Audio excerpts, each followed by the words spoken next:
Thank you for joining Effortless Attraction. My name is Evelyn McAleer. I'm the author of A Life You Want, Effortless, and The Woman's Journey. I'm a life coach, business mentor, and inspirational speaker. And my greatest value is making a difference in people's lives. So I hope through these podcasts I can make a difference to your life. Today's show is sponsored by ERK Digital Marketing, providing service to enhance your business online and website design. Contact erkmarketing.com. Well, thank you for joining us on another podcast today. And I am joined by the beautiful and wonderful Ruth Bailey. Ruth is an entrepreneur. She began her journey after leaving university in 2002 with an accessories boutique in Dublin city centre. And currently she's on her fourth startup. She's the co-founder and CEO of Vigo Health. Ruth developed this concept of digital healthcare for under 35s during the pandemic. I love this part. She done everything 100% remotely. Not alone did she develop the concept, but she secured investment. She managed the platform build. She hired the team. And she successfully launched the new brand. She's also the member of Vigo Health Board of Directors. Now, there's a list the length of my arm of all the ones that you've done beforehand, Ruth. You were the head of marketing for Aviva Healthcare. It was another startup business that you were part of. And Glow Health, you were a member of that startup as well, which was launched in 2012, that was sold to Irish Life. And all of that on top of being a mother of three and a wife. Fabulous. Ruth, you're very welcome today. Thanks for the intro, Evelyn. That sounds great. And thanks for having me. Delighted to chat to you. This woman has three kids that are very active, three kids, a very sporty family. And she's from here to there. She's remembering football boots and hurling sticks. And yet and all, she has to sit on a board of directors, or not has to, gets to. She built her own company. How do you do it, Ruth? Yeah, look, I kind of never really look at it that way, Evelyn, and it's really interesting when I hear it read out like that. I go, God, that person must be crazy, but I don't see it or feel it in my kind of everyday life like that. I think there's a couple of things that I believe. I think we can all have different roles, and I absolutely believe that my first and most fundamental role at the moment is a mother, but that doesn't mean it's my only role and it's my only kind of, I suppose, purpose right now. I'm pretty good, I think, at compartmentalizing. So I'm pretty good at kind of going, okay, I have a board meeting today. My focus has to be on this. What do I need to do to prepare? Or, you know, one of my kids is playing in a final of a hurling or a football or a soccer match. I absolutely cannot miss that. But I also give myself a bit of a break to say, you can't be everywhere and do everything. So you pick the things that are really important and make them matter. So that's generally kind of how I approach things. And it sounds like, God, I've got it all sorted. I certainly do not, and I don't think anybody does. And I think if anybody said they did, they'd be lying, and there's days when everything goes chaotically wrong. But for the most part, I managed to keep kind of the show on the road as such. I want to start here. The pandemic, we had a loss of a family member during that stage, but I've always seen it as a blessing because things had to stop and things had to change and people took a different perspective on life. Now, you created this idea completely of your new business, Ruth, during that stage. Mm-hmm. What was the notion of what happened? What was the change thinking, right, this is where I'm going to put my focus on now? Yeah, well, I think first of all, just to kind of come back to your point there around the pandemic, like obviously it was a terrible time for so many people, and so many people lost loved ones, which is awful. But I think it gave everybody, and myself included, an opportunity to just stop.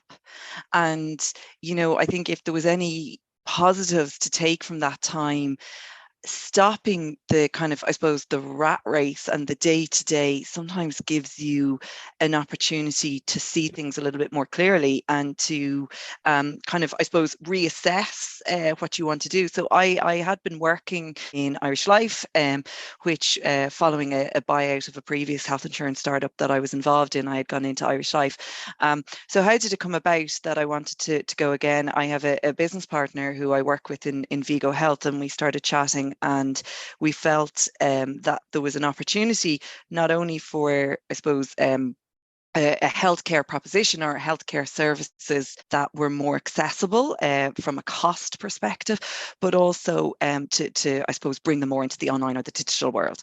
So that was kind of the starting point. And in many ways, the pandemic forced a behavior change with regards to digital health that, you know, experts say would have taken 25 years.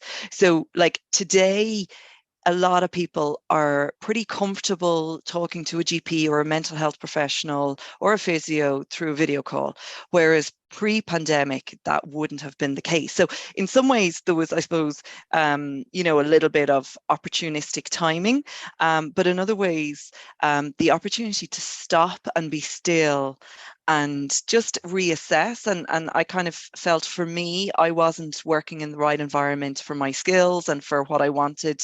And the company I was working for, super company, huge integrity over looking after their staff. But I kind of felt there was something in me that said, no, this is just not where I'm supposed to be right now. And I started exploring this idea with Stephen, my co-founder, and we started working on it all remotely. And like half the households in the country at the same time trying to homeschool the kids because the schools were all shut, and I had a toddler at home at the time, and that was kind of tricky. But you find the things that you really have to get through, and you know, we worked through it. And at the same time, I'm not sure really why I did this, but I thought it was a good idea. I decided to go back and study for a corporate finance qualification. I did that through kind of video and through Zoom at the same time as well. And it was kind of like, the best way I can describe it was kind of like a perfect storm. So there was this kind of COVID going on where we were all at home, which kind of allowed me kind of a little bit of stillness. And then there was this kind of external behavior change in terms of my business idea. And then there was the course I was doing, which is the corporate finance course, which really helped kind of my investment progression and stuff like that. So there was like a perfect storm or a trifecta of I think factors that kind of brought everything together at the right time for me, that kind of I suppose charted the course for my journey, which is how we got to launching Vigo Health in May of 2021. Do you feel, though, too, that in times, whether it's a pandemic or in times that we see as crisis, or where people can go into fear, for mindset, whether it's starting a business or doing something, how important it is to keep your mind focused on doing something? Yeah, I think it's a really good question. And, you know, what I absolutely believe myself, and what I've learned throughout the kind of my own journey, is that what feels like, you know, something that you think, God, I really didn't want this to happen, and it feels like it might be a very stressful situation, or it feels like a crisis, there's a learning in everything. And things come to our lives and come to our journeys to teach us something. So, you know, just going back to the very lovely intro you gave for me there, this is my fourth business, my fourth startup. My first one didn't work out, so I've had one that didn't work out. I've had two that were very successful, and I'm on my fourth. So my point is I still see that as a hugely valuable part of my journey, because what did I learn about it, and what did I learn about myself, and what did I learn about business, and what did I learn that I could bring forward? So back to your question, do you think, you know, whether it's a pandemic or whether it is kind of adverse circumstances, is probably how I describe them, push you in a direction? For me, it's about the learning. What did I learn from this? And, you know, sometimes the learning is slow down and stop. And sometimes the learning is, you know, very practical about, you know, business tasks. Or sometimes the learning is about yourself and how much resilience you actually have within you that you don't realize. But you have to go through those times to learn that, you know. Wonderful. Because previously you'd said, stop and be still. I always think, be still and know, be still and know. And sometimes when we're extremely busy, the outside's busy, we're busy, our thoughts are busy, we never give ourselves time. Another thing that you touched on too, Ruth, why sometimes people don't do things, and I come across this quite often, is a fear of failure. But as you have just said, yes, would probably be seen in his business sense as a failure, but I've totally learned. Absolutely. And I think, the fear of failure, like, it's real, and I'm not going to try and kind of, I suppose, discount it for some people who are feeling it. But the way I deal with that, and I can only kind of, I suppose, talk to my own experience, is I kind of say, what is the absolute worst case scenario here? And can I live with it? Mm-hmm. And some of the previous businesses that I've been involved in, Glow Health or Vigo Health, that they were pretty big businesses. We were looking for, when I say big businesses, we were looking for kind of significant investment sums from investors, and I kind of felt the absolute worst thing that could happen here is that the business doesn't work out, and the investment doesn't kind of return or deliver. But you know what? The world will still be here. I'll still be here. The universe will still be here. The worst case scenario I can live with. And I kind of feel, for me, myself, I try not to live a life of regrets. And I try to say, you know what, will I look back and say, God, I should have done that? And I Yeah. really try to live a life that says, I'll try and take some chances. And it's not kind of unnecessary risks, I would say. I have a mindset where I'd say, look, I'm going to have to give this a whirl, because I just don't want to have these regrets when I'm older, or in a different time in my life. Do you think, is that something that you were born with, that we're born with, that we have drive to, let's try this, let's do this? Do you think it's something that's natural to people to I create? think, yeah, it's a good question, this nature versus nurture. And I my own view is, I'm sure there's loads of research that would probably challenge it, but my own personal view is that, like, it's a bit about, there's like, you can learn this stuff without a doubt. You can learn this stuff. You can learn how to, the old phrase, fake it till you make it. You can learn the confidence, and, like, you get confidence from experience, right? So the more you do something, the more you try something, the more confident you will become about it. So I'm on my fourth startup. I'm probably a little bit more confident in my ability to manage the business as a whole than I certainly was on my first. That is for sure, because I've tried it before and I've done it before. Certainly, confidence and that kind of inclination to give it a go can be learned over time. I think my personality type is probably lends itself to kind of giving things a go, and whether that's giving things a go of, right, I'm taking up running, or, you know what, I'm going to try something else, or I'm going to take up gardening, or I'm going to do something. I'll always kind of have a mentality of, I'll give it a go. That's probably, a personality trait. But do I think it's nature versus nurture? I think you can absolutely learn it, and I think you can train your mind to think that way. And the example I would give is, I've got a sister who I'm very close to, and she, by her own admission, and she wouldn't mind me saying this, wouldn't set up a business if she was given all the tea in China or all the money in the world. She's like, no way, it just wouldn't be for me. And Mhm. we both came from the same genetics, the same family makeup. So I believe that my kind of personality and experience developed my mindset to be maybe more kind of comfortable with that kind of risk, or giving it a go mentality. Whereas her personality and her life experiences have kind of given her in a different direction. So are you born with it, or do you develop those skills? I think both is the short answer. Yeah, I think that myself too. Funny, just when we were talking about the pandemic, that's when I put my third book out as well. And I'm Yeah, always, sure, let's try this. Let's yeah, try this. Let's do this. It's absolutely. Evan. What is it you exactly do? My greatest value is making a difference in people's lives. And for me, I don't feel it can just be one path. I'm a life Mm, coach. I can make a difference doing this wherever the message can be delivered, across multiple platforms. You are a leader. Now, I've had previous podcasts with people, they talked about their authenticity, the mhm. importance of being authentic. Another interview with someone that said, unless I know the who I am, the what I am could crumble. As a leader yourself, Ruth, how important is it for you, for authenticity or the qualities that you bring to leadership, to have a good team there for support?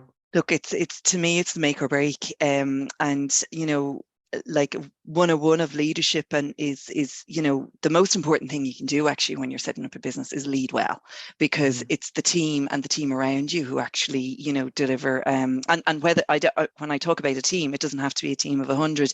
It can be a team of one. For me, I think you spoke about your value about wanting to make a difference. Certainly one of my values is about being authentic and being true to who I am. I think that is probably why I'm attracted to startups and attracted to kind of setting things up myself. And there's a view that in big, large multinational organizations, you maybe can't bring the whole of yourself, your whole authentic self to your work experience. And for me, that's really important. I am I don't put on any kind of, I suppose, faces. I don't put on any masks when I'm in work. I am who I am, and I think that so far, thankfully, has worked in my favor. Team that I work with and who work with me respond well to that, and I encourage everybody who I work alongside, whether it's working in the business or work suppliers or providers that we meet along the way, to be really authentic and to be their true selves. And like that means lots of different things to different people. But for me, business sometimes can get, I think, a reputation for this kind of hustle and kind of you have to play the game and you have to work the room. And to me, that's just the antithesis to what I would be comfortable with. And I think there's more and more understanding of appreciation of people just being who they are, and the authenticity or you being authentic to yourself actually makes you happier because you're living to your true self. And usually in my experience also makes you more successful or better at your job or better at what you're doing or better in whatever task you're working on, because you're not compromising on yourself. Just be yourself. Just be And yourself. we have Yeah, room for feelings there for rather sure. than a whole lot of information. And certainly with business, there's information, but Yeah, it's all just in the head. for And where sure. you're talking about, Ruth, we have a bit of heart coming in, and we have heart, we have passion. And Yeah. I have seen this myself, if people are delivering speeches and things, but it's like, show me the passion. Show me that Mm, you're passionate about it, because we can get inundated, and same with schools sometimes, a lot of information. But if you yeah. show me passion, that's the man or woman that I want to connect with. Absolutely. Yeah, absolutely. I couldn't agree more. And leaders who lead with passion, I think, are generally the ones who are more successful and just really believe in what they're doing. Well, Ruth, I'm going to take us out of work here now. I heard you done the dip in the nip. Is there truth Yes. in this? Yes, absolutely. And Evelyn, I did twice, which is even like even more crazy to believe. But yes, for charity, yes, I did. Um, my best friend Sinead, her little girl, was diagnosed with cancer during COVID actually, and went through some pretty tough treatment in Crumlin Children's Hospital, and thankfully she was looked after exceptionally well, and she's doing really, really, really well. And her mom and I and a couple other pals got together and said, okay, how can we give back? How can we raise money and do some fundraising to give back to the healthcare professionals who looked after her so well. So this idea came up for a dip in the nip, which is a gang of women running into the sea, raising money to run into the sea with no clothes on. And you might think, who in their right minds would ever sign up for that? And when we first came together, we were like, God, who's going to do this? But we recruited 200 women and each of those 200 women fundraised. And do you know what? It was the most amazing and liberating experience I've ever been involved in. And when you first think about it, you shudder and you go, all of your vulnerabilities, and everybody bar none has vulnerabilities about their body and about, other people. But, actually when it came to it, the feeling of just the feeling of alive and positivity and the energy of all of that female energy running into the sea was, I can't even put it into words about what it was. One of the highlights of my life is the best way I can describe it. It really was amazing. But totally took me out of my comfort zone. Like I was panicked at the thoughts of it. Like a woman in her 40s who's had 3 kids. Like I was like, oh my God, What this is was just going to be easier, awful. standing in a board of directors meeting with all of your members of the board, or going for the dip in the nip? I would take before it, I would have taken a board of directors meeting every day with them, putting me through my paces over investment over any day, and do you know what I personally learned from the experience? Not only did we raise a huge amount of money for amazing causes in childhood cancer in Ireland, but what I learned about myself was that the worst fear you have, when you break it down and you face it head on, it's never as bad as it seems. And the experience we had, and the amount of women who felt the same as us, and were so scared, and they just felt so vulnerable. And not only, I mean, it doesn't matter, but like, not only did nobody notice anybody that day, but the feeling of just being alive and what your body can do when you ran into the sea was just I can't even describe it. It was amazing. And the I suppose the female energy, and everybody was so supportive, and we had women from 18 years of age to women in their 80s. We had women who've had mastectomies. We've had all shapes and sizes, and it didn't matter. Nobody cared, because what I think that the general sense was, like, your body's only a suit of clothes. Yeah. And it's the women who were on the beach that day and who fundraised for us and were part of this amazing experience. Who they were as people were the most beautiful people in the world, I'm sitting and here that smiling, was, and I'm actually looking up in my own office here. yeah. I was a bikini shot one time Jim took off me, and I'm looking up there going, now, Evelyn, could you have done that without that on you? Yeah. Oh, come here, And the I would. thoughts of I'd be it, like, come on, Ruth, let's go. But there's safety in numbers, though. When there's hundreds of you doing it, there's a bit of safety in numbers, and I think that certainly helped as well. But I think it's just an example of taking yourself out of your comfort zone, and back to our earlier conversation around, do you know what is the worst thing that's going to happen here? A gang of women who have the same bits and pieces that I have are going to see me without my clothes on. Yeah. You know what? Is that really the worst thing in the world? No, of course it's not. And isn't it amazing too, when you're saying it doesn't matter at that stage if you're a CEO, it doesn't matter at that stage if you're the mummy that has to get back for the school run. It doesn't matter what money you have in your bank account.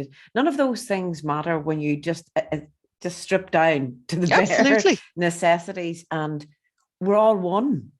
We're all one. And there was a beautiful camaraderie.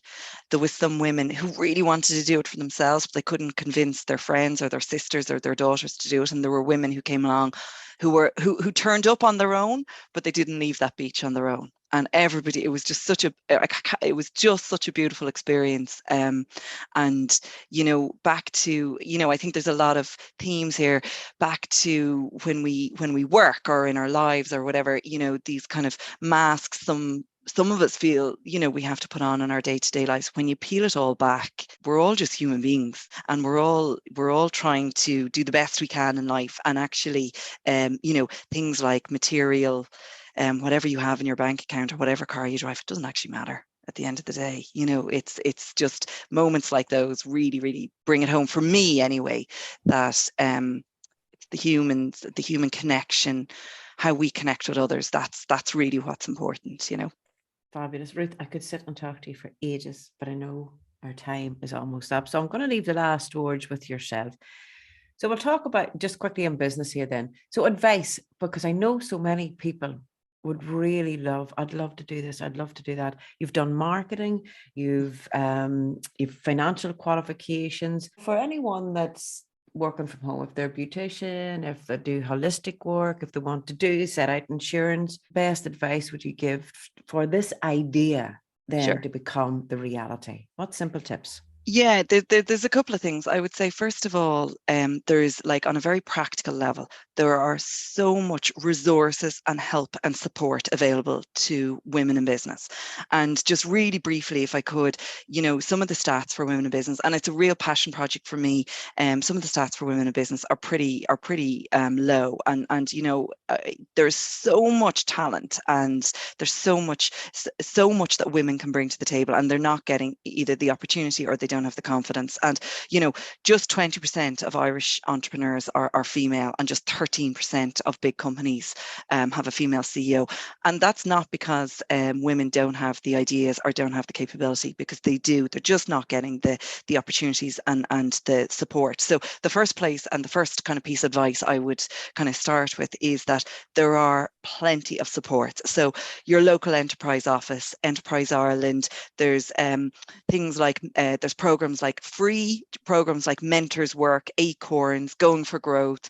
There are so many programs. If you just Google search support for women setting up a business, you will find so much. And you don't have to do it on your own, because there's people and there's government agencies who are there to help you. So that's the starting point, I would say. And the second kind of, I suppose, very practical thing I would say is, work out what you want, and work out what is the worst thing that can happen if that would happen if it doesn't work out. So what? It doesn't work out, you chalk it down to experience. But taking that first step is often the hardest bit and the hardest part, and just trying it. And there are business tools and supports to help you do all of that, and there are grants available. So I would say absolutely, look them up. For me personally, I think mentors are exceptionally important. I have a few amazing mentors in my life. I have done since I was starting off in my career, and I will do until I finish, because I also feel every day is a school day. You never stop learning. There is literally, I will never stop learning. So I think mentors are really, really important. So if there's somebody who has a kind of, I suppose, an ambition to maybe start themselves, seek out, and it could be a family member, or it could be somebody, a local business person that you might admire. Go seek them out and ask them for a cup of coffee. And my general experience is everybody is only willing to support, another would-be business owner or would-be entrepreneur, and they'd be more than happy to help you. So go find, people who've kind of, I suppose, walked the path before, and just go and talk to them. And if you can, try and find a mentor to help you. And again, Enterprise Ireland and all of these government agencies can support you with that. But they're the practical things. And I think the final point I would say to anybody who might be, on the fence about, will I do it? Will I not? I've got kids, I've got mortgage, I've got responsibilities, there's a lot at stake. And while I would, it's very easy for me to say these words, but I do feel them. Give it a go. Give it a go. Obviously, do your research. Make sure you've got a business idea that makes sense, and that people are willing to pay money for. But give it a go, and don't be afraid to charge for your services, because your services are of value, and you need, for your business to be sustainable, you need to charge for your services. And I find, and I see a lot of women are kind of, oh God, I couldn't charge, and I can't do that. You absolutely have to charge for your services, because your skills are of value, and you need to charge for that. And don't be afraid to do that. So that they'd be the main things I think I'd start with. Well, you'll be a fabulous mentor yourself, Ruth. Thank you very much. Thank you very much. And delighted to have a chat. If anybody wants to look me up on LinkedIn or any of the various different platforms, they can find me there. If anybody wants to find out more information, have your website there? Yes, vigohealth.ie, vigohealth.ie for our business website, or I'm on LinkedIn on Ruth Bailey as well. So if anybody wants to ask me any questions, absolutely give me a shout. Brilliant. Well, Ruth, thank you so much for your time today. I love talking to you. I love your enthusiasm. I love your passion. I love your humor. And you're a great woman. And thank you so much for the time that you have given to me today. My absolute pleasure, Evelyn. Thanks for having me. Today's show is sponsored by ERK Digital Marketing, providing service to enhance your business online and website design. Contact erkmarketing.com.